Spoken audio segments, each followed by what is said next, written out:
ابتدائی 15 خبری تاسو ذهن تواچوي. نمبر 1 هر سبق کی با د قرآن آیاتی. نمبر 2 ہر سبق کی با د مصطفی حدیثی. نمبر 3 ہر سبق کی با یو مسئلہ. نمبر 4 ہر سبق کی با یو عقیدہ. نمبر 5 ہر سبق کی با یو دعائی مسنونی مسنون دعا.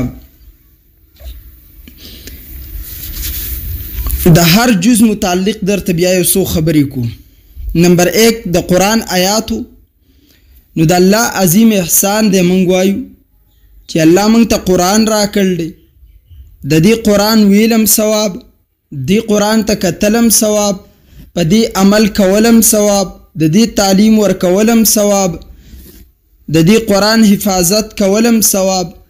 بس هر جز په هر طریقه چې د قرآن سره ستا ربط او تعلقي ثواب ثواب ثواب. خدا قرآن مجید چې الله مونږ ته راکړ دی انسان او پیری ته، د دې سره سره مونږ ته 3 د حصول طریقې راکړ دي د دې د علم دپاره. نمبر 1 ته وایي حواس 5: سکل، لیدل، بی کول، اوریدل، مسح کول، نیول. دویم الله عقل مونږ ته راکړ دی. عقل ډیر عظیم چیز دی. شیخ سعدی رحمت الله علیه به فرمایل ربا که 2 دړۍ علم راکې 15 دړۍ ورسه عقل را، که من علم راکې 15 من ورسه عقل را. دې متعلق راته یو خبر را یاد شوه. مولانا مودودی بیگا یو کس سوال وکړو مانه. مولانا مودودی صاحب وایي چې عقیده د حیات الانبیاء فی القبور، انبیا په قبرونو کې ژوندي دي که نه دي، دا فروعي مسله ده او د دې سره زموږ هېڅ تعلق نشته، نه د دې تپوس په قبر کې کیږي. ما ورته ووی ما صاحبه ته ماته دا ووایه چې په قبر کې د اوټ تپوس کیږي، خلافت ملوکیت ته بیا ساجت قبر کې د خلافت تپوس کیږي. ته خلافت دومره لازمی دی چې رسول الله په خپل بستر مرګ باندې پروت دی او ابوبکر رضی الله تعالی عنہ خلیفہ شو. نو زم درته دا وایم چې ابوبکر رضی الله تعالی عنہ د هغې پورې قبر ته نه کوزیږي. لږ تفسیر کبیر وګوره تر څو چې د روضه رسول نه آواز نه راغلی ادخلوا الحبیب الی الحبیب، حبیب د حبیب خوا ته ورسوئ. عقیده د حیات النبی خو هغه عقیده ده که د دین انکار وکې د ختم نبوت نه به سبا له انکار کې.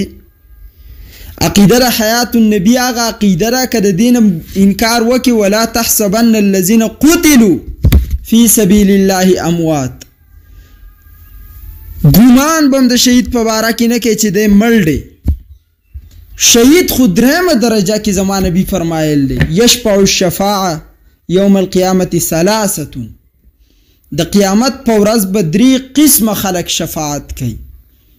الانبیاء، نمبر 1 پیغمبران، ثم العلماء، 2 نمبر عالمان، ثم الشهداء، 3 نمبر به شهیدی. د عالم نم بعد دی چې د شهید په باره کې ګمان نشته، د عالم په باره کې څنګه دی، او چې د عالم شهید په باره کې نشته د پیغمبر په باره کې ته څنګه شک او ګمان. او بیا دومره د علم نه عاري خلک او داسې امفړ بې عقله چې په خلکو پسې رواني چې دې ته سوچ نه کوي، دې ته سوچ نه کوي چې فروعي وایي سته 14مې صدۍ ملا څه فروعي، 14مې صدۍ ملا او فروع. عجیبه خبره ده. که په دې زمانه کې یو ډاکټر راپاسي په ابن سینا اعتراض کوي د موږ عقلمن ډاکټر وایو که کم عقل بیوقوف. نو که د دې زمانې یو مولا ته راوالي او هغه د صحابو سره جنګي، د صحابو سره یا د امام سره جنګي، دا د عقل خبره ده که دا بیوقوفتوب دی، غټ بیوقوف دی دا انسان. ما په مطلب باندې پوه شوئ. عقیده د حیات النبی د دې تعلق د ختم نبوت څه دی. وسه تفصیل نه ذکر کوم، ما په 1 घंटा 16 منٹ بیان کړل. حیات النبی د رسول الله په باره کې زمونږ چې کوم عقیده د اهل سنت والجماعت، اهل سنت والجماعت مطلب دا دی د پیغمبر په خپل د عقیده و داغه د جماعت صحابه او عقیده و د کم زینا الانبیاء احیاء فی قبورهم یصلون. یو نبی نه ذکر کړي، تمام انبیاء په خپل قبرونو کې ژوند دي، تمام انبیاء نبی ژوند دي. او وی فرمایل د جمعې په ورځ په ما باندې ډیر درود وایي، پیشکیږي را باندې. صحابي ورته وی د الله نبی ستا جسم خو به خاوري شوی نه، زما پیغمبر ورته سوی ان الله حرم علی الارض اجساد الانبیاء. الله په ځمکه د نبی جسد حرام کړلی چې وی خوري، ځمکه یې چېرته خوړی شي. او دویمه دا ده د نبی جسم مبارک حدیث کې راځي دا د جنت نه پیدا دی، د عام انبیاء جسم د جنت نه پیدا دی، د مصطفی جسم د جنت الفردوس نه پیدا دی. سمجھ ته مسله رااله. او په دې باندې یو دلیل ذهن ته واچوئ. نبی علیه السلام فرمایل خلقت انا ابو بکر و عمر من طین واحد. زه ابو بکر عمر من د یوې خاورې نه پیدا یو. دا چا وی؟ رسول الله وی من زه ابو بکر عمر د یوې خاورې نه پیدا یو. د نبی جسم د کمی خاورې نه پیدا دی؟ د جنت الفردوس. او د پیغمبر جسم چې په کم زګین کې خخ دی د دې په باره کې حدیث کې راځي. قرآن سوی منها خلقناکم وفیها نعیدکم. د کم زینه می چې پیدا کړی هغه زګین کې به خخیږي، هغې ته به واپس ځي. نبی چې په کم زګین کې دفن دی د هغې په باره کې راځي ما بین بیتی و منبري روضة من ریاض الجنه. زما د کور او د منبر په مابین کې چې کومه حصه ده دا د جنت حصه ده. نو د نبی جسم د جنت نه پیدا دی، د نبی جسم په جنت کې خاخ دی. مثال واورئ، ابراهیم خپل زوی اسماعیل ذبح کاو، د الله په لاره کې قرباني کاو. ابراهیم چړه لګی، چړه کار نه کوي، الله ورله څه راولېږه؟ ګډ د کم ځای نه د جنت. وجه دا ده که اسماعیل جسم د دنیا د خاورې نه پیدا و بیا به د دنیا ګډ ذبح کېدو. کله چې د اسماعیل جسم د جنت د خاورې نه پیدا دی په قربانۍ کې د جنت ګډ لاړ. دغه شان د نبی جسم د جنت الفردوس د خاورې نه پیدا دی. د جنت الفردوس په حصه کې الله دفن کړل دی زمونږ نبی. دا د ځمکې لاندې نه دی، د خاورو په جنت په حصه کې دی. او وی فرمایل خلقت انا و ابو بکر، خلقت انا و ابو بکر، زه ابو بکر عمر موږ د یوې خاورې نه پیدا یو. دا وجه ده چې د هغې جسم هم د پیغمبر خواته په یو زګین کې دفن دی. دې کې روایت کې راځي خمیر الله په جسم کې د جنت اچي. او سمجھ ته مسله څنګه راشي؟ آسان الفاظو کې یاد کړئ. خوله ستا جسم تم راځي، خوله زما جسم تم راځي. زما او ستا د جسم د خولې نه بدبو راځي، د پیغمبر د جسم نه خوشبو ځي چې خوله راشي. و سوال لا دی د جنت په خاوره کې خوشبو ده، د ځمکې په خاوره کې بدبو ده. دی وجه نه د پیغمبر د جسم د جسم نه خوله ځي، خوشبو راځي. وجه جسم جنتی دی. زما او ستا د جسم نه خوله ځي، بدبو راځي. وجه جسم د دنیا د خاورې نه پیدا دی. سمجھ گیا؟ زما او ستا په لاړو کې وایرس دی، جراثیم دی، د پیغمبر په لاړو کې شفا ده. وجه د جنت نه جوړه ده. زما او ستا دنیا د خاورې نه، دې کې بیماری د جنت کې صحت یابي ده. اوس به سمجھ ته راغلی. ما ذکر دا کاو چې د الله بنده دا د مسلمانانو کوم عقیده ده؟ من زارني قبري، چا چې زما د قبر زیارت وکړو، رسول فرمایي زما د قبر د زیارت په نیت راغی زه به ورله شفاعت کوونکی جوړیږم. تر ننه تاسو ګورئ 14,500 کاله وشو، ما ته به داسې یو اهل سنت حاجي یا عمرې والا ونښی چې هغه حج عمره کړي او د مصطفی د قبر دیدار لنه ایتلی، هلته صلات والسلام لنه ایتلی. تا ته دا څنګه فروعي مسله ښکاري؟ ته څومره قابلې ماشاءالله. که سعدي رحمت الله علیه به دقه فرمایل که نه یو من علم 15 من عقل، دا ډیر لازمي شیز دی. دا د متواتر عمل نه د مسلمانانو ثابت عقیده ده. ان تر دې رسول الله صلی الله علیه وسلم من صلی عند قبره سمعته، د قبر صدر ابان سلام وایو اورمي، ومن صلی علی نائیا ابلغته، لری دی وایو الله یې را رسوي، لری نه دی وایو الله یې را رسوي. فروعي ده، عجیب خلق دی. د دې زمانې مولای راغستی د صحابو سره برابر کړی، بیا وایي لیکلي دي صحابو دې باندې اختلاف. صحابه خو په هېڅ کې اختلاف نه کړی، دا اختلاف خو تاسو رایستی دی. وروسته هم فرقې ایجاد کړې، نوي فرقې هم د اسلام په نوم راوایستې. اختلاف خو تاسو رایستی. صحابو ته به دې کې د اختلاف سحاجت و. صحابو ته خو ابوبکر وصیت وکړه لږ تفسیر کبیر د امام رازي اوچت کا چې زه وفات شم، قبر دفن جنازه مې وکړئ، خو قبر ته به مې د هغې پورې نه وړئ، ځکه زما قبر د مصطفی خواته دی، تر څو چې تاسو تپوس نه یې کړی. صحابو جنازه اوچته کړه، د نبي علیه السلام د روضې مخې ته یې راوړه، تفسیر کبیر اوچت کا.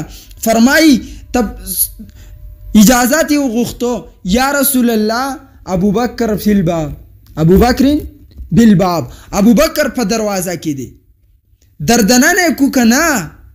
د روضې نه ورته آواز راغی ادخلوا الحبیب الی الحبیب، حبیب د حبیب خواته ورسوئ. دا دومره مضبوط عقیده ده چې نور الدین زنګي که چېرته د دې عقیدې اهمیت نه، نور الدین زنګي خپل سلطنت په دمشق کې پرېښود، د پیغمبر د جسم د بچ کولو دپاره مدینې منورې ته ورسېد، او روانو شرکو د ده سه یو وزیرو ورته ویل حضرت لک په اوخ باندې اس باندې کینی سفر ډیر دی. فرمایل په دې خاوره زما نبي ګرځېدل دی، زه په دې خاوره څنګه په اوچته سورلی وګرځم؟ هسې نه، زه اوچت روان یم او زما د سورلی لاندې د رسول الله قدمونه رانه شي. نور الدین زنګي د هغه ته حیات النبي اهمیت معلومو، اته دا معلومو پیغمبر علیه السلام که د دې عقیدې اهمیت نه وي، زه وایم که دې خلکو ته د حرم شریف امامت میلاو شو، د حرم شریف خلافت دې خلکو ته میلاو شو، دوی به د پیغمبر دا جسم په یهودو خرڅ کړی. چې د حیات النبي په اسلام کې اهمیت نشته، د دې عقیدې اهمیت نشته، ما ته په اسلام کې د بلې یوې عقیدې اهمیت ته نشي ښودی. ختم نبوت ما د دې نه ثابت کړلی، او په یو لفظ ټوک مې نه دی، یوه نیمه ګنټه تقریر باندې د حیات النبي د ختم نبوت تعلق داسې دی څنګه چې تعلق د قرآن او د حدیث دی په مابین کې. د قرآن تفسیر بغیر د حدیث نه سمجھته نه راځي، د ختم نبوت معنی بغیر د حیات النبی نه سمجھته نه راځي. لہذا یاد ساته، یاد ساته، ستا به سیاسی مشري، ستا به په اعتمادي. باقی ګوره مسلمان له پکار دی چې هغه د دې احکام حدیث چې په حیات النبي کې راغلي په خپله په دې کې غور فکر وکړي او فیصله وکړي. ما خو تاسو ته ووایي که نه، زه خو تاسو ته داسې نه یم چې ما ومنه، ما خپل نوم هم یاد نه کړو، بس ما درته عقیده وکړه. نو بهرحال زما مقصود دا و چې عقل ډېر ښه شیز دی چې د چا صحیح په بل پسې ځې که نو لږ به داسې وګورې چې د دې عقیدې تعلق د څه دی. اب موږ دلته ذکر کوو. درېیم نمبر وحی ده. د دې درې وانو یو خاص دایره ده، هر یو په خپل کله به د دې 15 حواسو نه انسان علم ذهن ته راځي، کله عقل باندې، او درېیم وحی ده. نو دا وحی چې ده په ټولو کې بیا افضل ترین ده. چرته حواس خمسه کار پریدي، عقل کار پریدي، بس وحی هلته کار ورکوي، وحی هلته کار ورکوي. چې کله وحی راله وما ينطق عن الهوى، هوا زمون پیغمبر بغیر د وحی نه خبر هم نه دی کړي، او د وحی هر څه بس په وحی باندې اټیچ زمون پیغمبر علیه السلام به لګیاو. نو دی وجې نه سباني کې به زه تاسو ته ذکر کم چې دا وحی څه شی دی، عوام هم پې پوه شي، او دا خصوصا د یونیورسټۍ، کالج او د عامې طبقې په انداز کې زه تاسو ته سمجاوم دا کورس. نو اهتمام د دې وکړئ چې تاسو دا واورئ، پته به ته ولګي چې څومره علم راځي. اما خو تا واقعه پیش کړې وه که نه، صاحب ما ته وایي 700 پارټ فلم مې کتلی صرف د یو خبرې دپاره. تا تقریر کې وکړې وایي دې دپاره ما 700 پارټ فلم کتلی. مالیو پاٹ څومره وای 1 घंटा و 20 منٹ و 700 لپه 20 منٹ کې ضرب ورکه چې دا څومره جوړیږي. دومره بیوقوفه خلک شته، دومره کم فهمه خلک شته. او یو نوجوان اما ته برای راست که مولا ما هندوکی زه هندوکیږم. ما ورته زه خو مولا یم که نه ویله ته مولای. ما ورته تا چې را کومه ښځه کړې ده دا په تا طلاقه ده چې ته چې مولا نه به دلیل نه غواړم او پسې به روان یم. دا کومه ښځه چې تا کړله دا په تا طلاقه ده. د پلار کې ولې خولې چینګه وتښتېده. دا خو بېټا ته د هغه مولیانو سره دا پنجې وښه چې ستا په مرض نه پوهېږي. موږ ته پته ده اصل مرض ستا څه دی، موږ ته پته ده. عقل ناقل زه وایم که نه مولوي صاحب موږ په شک کې یو. زه هم ته دومره شک کې نه یې څومره چې ته د پریشانۍ اظهار کې وي. سپینه ږیرې وه، بیا خلک وایي سپین ږیري نه پرېږدي. څنګه سپینه ږیرې وه موږ مسله بیان کړه. مړی وایي د پاکستان مولیان چف دي. ابل مولوي صاحب خو غلی شه چې سړی د مولیانو خلاف دی، بیا د مولیان دلایل ورکوي. زه د دلایلو سړی یم خو په بیل انداز. ما ورته ټیک مولیان چف دي، ستا نوسی زما همزولی دی، بچي دي زما نه مشران دي. تا به خپل بچی سیده مولا کړی وی که او تا باندې په خپله څه مرض و. موږ چف یو، ته سیده مولا شه. تا به د بچی سیده مولا کړی، ستا نوسی زما همزولی دی، ډم دی. تا دې ډم جوړاو زما په شان مولا دي زما په شان نه سیده مولا دي ولې نه جوړاو. موږ ته پته ده بیټا ستا څنګه سوال دی موږ له جواب راځي. موږ ته ستا مرض معلوم شوی دی. ما اوس د معاشرت طول په طول کتل ده، ما خلک طول په طول کتل دي. ته کم سوال کې شکر الحمدلله انشاءالله ولی کولی نشي او کوي کې ستا د کور نه به تا ته جواب میلاویږي. نو موږ ته پته ده چې اصل بیماري ستاسو څه ده، اصل مرض د خلکو څه دی. ما باندې یو سړی اعتراض کوي تا په خپل بچي باندې 20 سال په یونیورسټۍ کې هره میاشت 50,000 روپۍ لګې، ته د خپل بچی ولې نه مولا کوه؟ ته ماله د دې جواب راکړه بیا په قیامت کې الله له ورکړه. ته چې په ما اعتراض کې زه فرقواریت خورم، زه انتشار خورم، زه غلطه ویم، تا خپل بچی ولې نه مولا کوه؟ اسلام کې مولوي پروفیشنل کم ځین راغلی دی؟ دا کم ځګین کې دی چې عبادت به علم کوي او ستا بچی به یې نه کوي. تا ته به رب ته څه جواب ورکوي چې ته وایې زه په ورځ د قیامت الله ته وایم دې مولیانو زه په شک کې کړی وم چې رب درته وایي په تا په خپله باندې پیریان ناسو، میرګیان پیریان د باندې ناسو، تا علم ولې نه کوو؟ قرآن صرف د ده دپاره درغلی و. طلب العلم فریضة علی کل مسلم، په هر مسلمان باندې علم طلب فرض دی. دا تا ته صفا ویلی شوي دي. وس بیٹا موږ ته پته ده کم کې چې اختلاف نشته تا هغه منل دي. زه یو 2 مثاله در کوم. په ګیره کې د هېڅ چا اختلاف نشته. څومره په معاشراو کې ګیره پرېښې ده. د سهار مونځ له پتلو کې د هېڅ چا اختلاف نشته. څومره د سهاره مسجد ته ځي، سهار 2 رکعاته دي، هېڅ چا اختلاف نشته. تا بغیر د اختلاف ومنه، اختلاف والا به په خپله حل شي. تا بیٹا ما ته مرض معلوم دی، ستا اصل مرض څه دی، ستا اصل بیماری څه ده؟ اصل بیماری ستا دا ده چې دا یو بانه د دین ته. نو دا منافقت او دوکه خو به ته د مولا څه وکړې، دا به ته په کلي کې د خلکو څه وکړې، دا به ته د رب څه څنګ کې. دی اوس بیګا ماته یو میسیج واټساپ کې راغی، آیا به کې لیکلی جی جذبات کم. تا وایي یوسف بنیري ته واټساپ ته میسیج راغی، شوکانی بوت آته وایي تا ډېر سخت زبان استعمال کړل. هر زستا په دین او په اسلام باندې حیران یم. یو سړی د رب حورو ته کنځلي کوي، رب چې کومه حوره پیدا کړله د هغې په باره کې دومره ګنده ذهن استعمالوي چې د مولا په حوره پسې او د مسلمان حوره چې د مولیانو ښایسته دي په دې پسې به جنت ته د یو بل په حورو پسې به خلک ځي. حالانکې تاسو د جنت حالت کتل؟ ته ماته ووایه زما ته غټو سترګو والا حوره میلاو ده، تا ته هم غټو سترګو والا حوره میلاو ده، ته چې زما په هغې پسې راځې خپله باندې به څه کې؟ دا دومره غلطې خبرې ماته زبان کم استعمال که، زبان کنټرول کې استعمال که. زه حیران یم په دې خلکو. په دین غیرت نشته، په اسلام نشته، په قرآن نشته، په مصطفی نشته، په حیا ختم نبوت نشته، په صحابي نشته، په امام نشته. دا سړی به سبا په خپلې مور او خور هم غیرت وکړي. دا کورس چې دی بهرحال دا واورئ، ذهن ته ښه ټیک واچوئ. الله جل جلاله دې وکړي چې زما او ستا غلطیانې الله زموږ نه بهر کړي، موږ صحیح مسلمانان په دین باندې روان جوړ کړي. یاد ساتئ اختلاف کې به ال تاسو واقع کیږئ کله چې ستاسو په خپل مشر اعتماد ختم شو. مسلم شریف کی روایت دی. دی وجنه زمنګ د دین سو بنیادی مشری ده.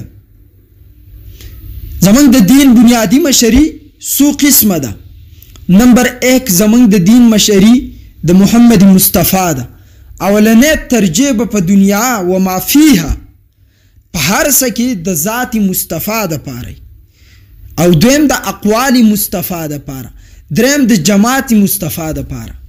من به پیغمبر ذات اول منو، بیا به د پیغمبر الفاظ منو، بیا به د پیغمبر جماعت منو. اول دفاع به د ذات مصطفی، بیا د جماعت مصطفی، اقوال مصطفی، بیا د جماعت مصطفی، او بیا د دین هغه مشران د چا په وساطت چې الله مونږ ته علم معاشره دا اسانه کړل.